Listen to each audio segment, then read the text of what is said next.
Some of my earliest memories are tied to the living room in my childhood home, sitting quietly and watching animated movies.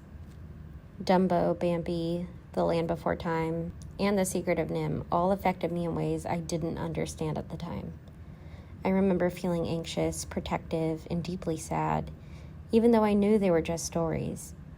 There was something about seeing animals frightened, separated, or controlled that stayed with me long after the screen went dark. Look at those.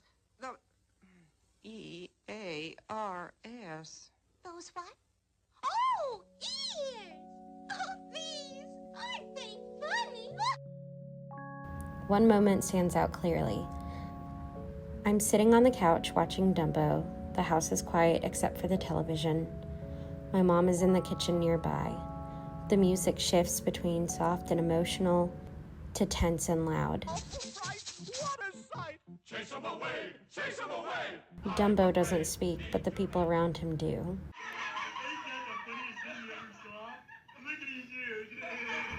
They laugh at him, judge him, control him. I didn't have the words for it then, but I felt like something was unfair. I felt helpless and protective at the same time. Looking back, I realized that those early reactions taught me something important about myself. I've always felt things deeply. I've always noticed suffering. And even as a child, I sensed that pain mattered, even when the one experiencing it couldn't speak for themselves. As I got older, those feelings didn't fade.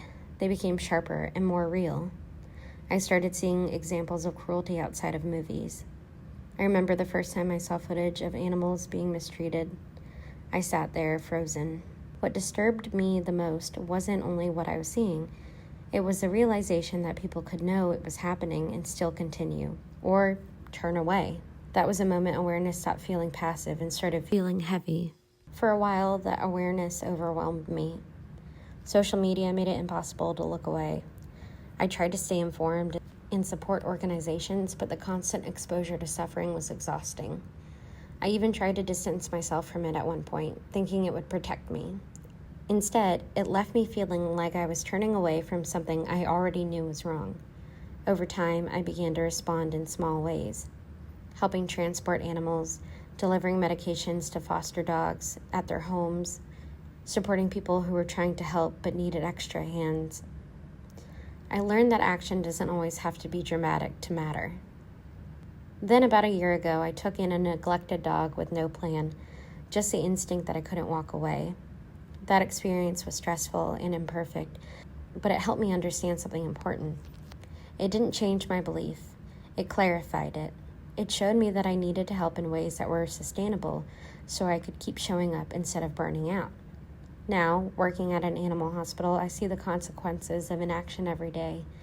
I hear people explain why they waited, why they hoped things would get better on their own, and I see the suffering that follows.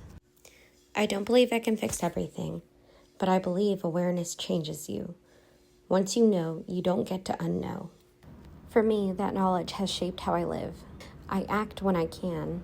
I help where I'm able. Because I learned early on that caring hurts sometimes, but looking away hurts even more. Because once you are made aware of suffering, it is your moral obligation to act.